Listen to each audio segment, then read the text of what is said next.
Welcome back to the show. Well, as TL said, it's appropriate that we're talking about this with the elections happening and, of course, all the debates going on. Often when the debate is happening, there is a mediator in place to make sure that everything goes smoothly. And mediators have a big challenge. They have an important job to do in so many different aspects. And we're going to talk about some of those challenges. We are joined by Ruth Sermon from Can Mediate International. Ruth, welcome to the show. It's great to have you here. It's good to be back. And, you know, I think when people come to see a mediator, you're obviously seeing somebody that's in a bad spot, right? Sometimes they're at their worst. That's one of probably your biggest challenges, right? Talk about that first of all. Well, when we meet people, typically they're not having a good day. Right. If they were, they wouldn't be there. They wouldn't need us. Right, yeah. So we do tend to meet people when they're under stress, when they're upset, when they're hurt, when they're frustrated, they're angry, they're at their wits' end. I've had people slam fists on tables. I've had people throw up their hands and say, let's just fire everybody and start over again. Not necessarily the best business decision that someone might make. Yeah, not here at Rogers TV, I hope. No, okay, well, we could talk about that just later. Checking. But no, it's that sense that conflict has a way of bringing out, in many cases, the worst in people. And so that creates some major challenges for us as professionals in working with people, because the first thing that you've got to do is kind of get beyond that to find out what's really going on. And of course, the more frustrated we are, the bigger the story gets. Well, and I imagine it can be intimidating for you too. I mean, somebody's pounding on the table and they're angry. You've got to keep your cool throughout all of this. Yeah, how do you handle it? Well, typically they're not angry at me. Right. So that's it's a that bonus. kind of professional distance. We like to keep it that way.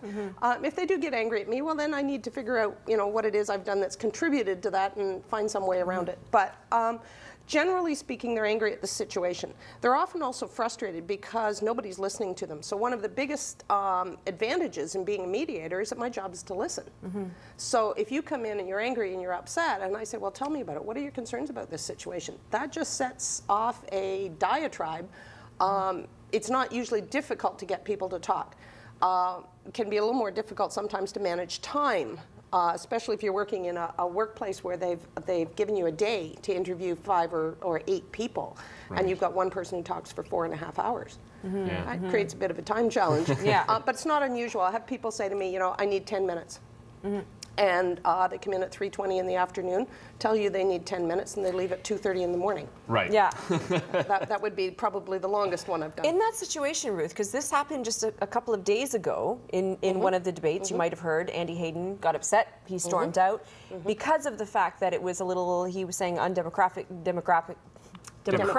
yes. the way that they were handling it. Right. What would be your suggestion as mediator to make it a little bit more fair for people so that you can have sort of an equal amount of time and you all get your fair say? Well, I don't know what the rules were exactly in the debate. The rules were only 2 people got to answer. They could target it at 2 people, and typically that means that they're going to pick. People will pick the same 2 people all the time. Yeah. And so other people don't get an opportunity to contribute. The facilitator or mediator, because often mediators get used as facilitators as well, because there's a perception that we're going to be able to manage the dynamics, and it's usually that is what we do. If I sense that somebody was getting upset like that, then I might be tempted to go, let's take a time out here for a minute and check the process. How's it doing? Right. Is there something are there adjustments that we need to make?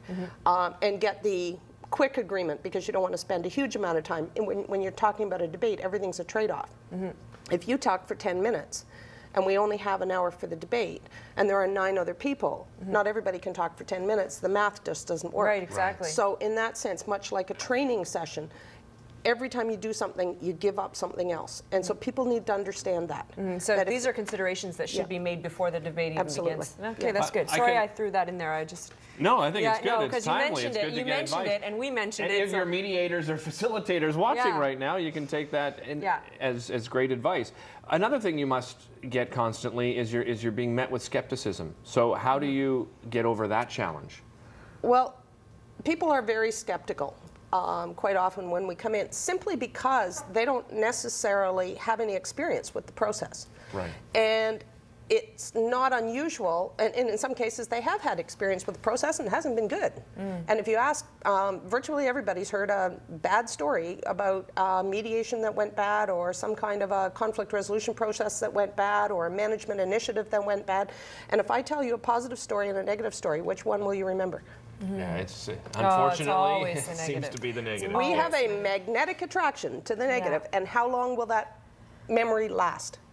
Forever, until something worse supplants it, and even then, you know, Well, that's you what the can trigger media it to come does back. too. Right? Absolutely. I mean, it's always bad news. So in terms of dealing with skepticism, the first thing, and really the only thing you can do is build the credibility in you, and congruently at the same time the credibility in the process. So it's walking the talk. It's being as open and transparent as you can. It's living up to what you say. It's thinking about everything you do in terms of how is this going to be interpreted by people, and it's often coaching leadership and management in the sense of saying, if you send out the message worded that way, what are all the possible ways it could be interpreted? Because there's a pretty broad range, and is there a way that we can present this to minimize the risk that it's going to create more problems than it solved. And the other piece is that in the absence of accurate information as a human race, we have an immense tendency to speculate. Right. And often our speculation is somewhat lacking in accuracy, if I could put it that way. It's an excellent point. Tell she's a mediator. Yeah, exactly. Let's keep it nice and smooth here. What about, I mean, standards and certification? Do mediators have a certain standards they have to have, or is there a certification that they have to go through? Oh boy, if you really want to get into an interesting conversation, we could do a whole show on that one. Mediation's a new profession. Right. And so in many ways, we're still sort of figuring out things like certification. There are lots of great training programs out there. And I mean, I've been kicking around the mediation field now for longer than I care to acknowledge.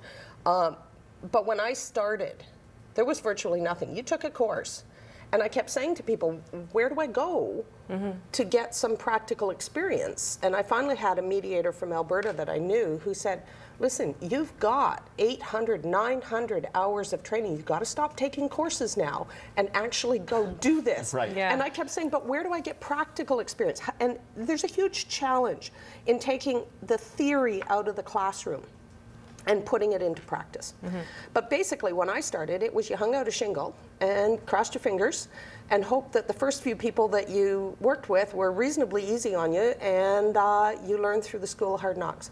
Right.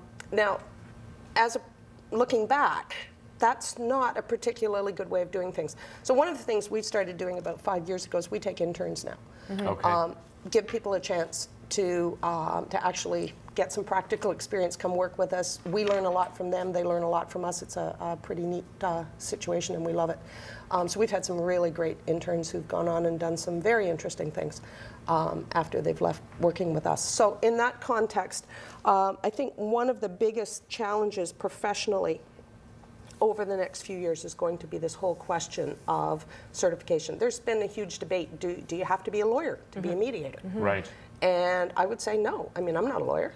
Right. My background's environmental biology and chemistry. Right? I mean, I think, and I think people, they meet you and you have a conversation with them, and you lay out how you go about things, and I think it's a real trust thing. And you see if it's a fit. Yeah. And I think the other thing is that there are times when a legal background is helpful, but not all lawyers make great mediators. Right. Some do.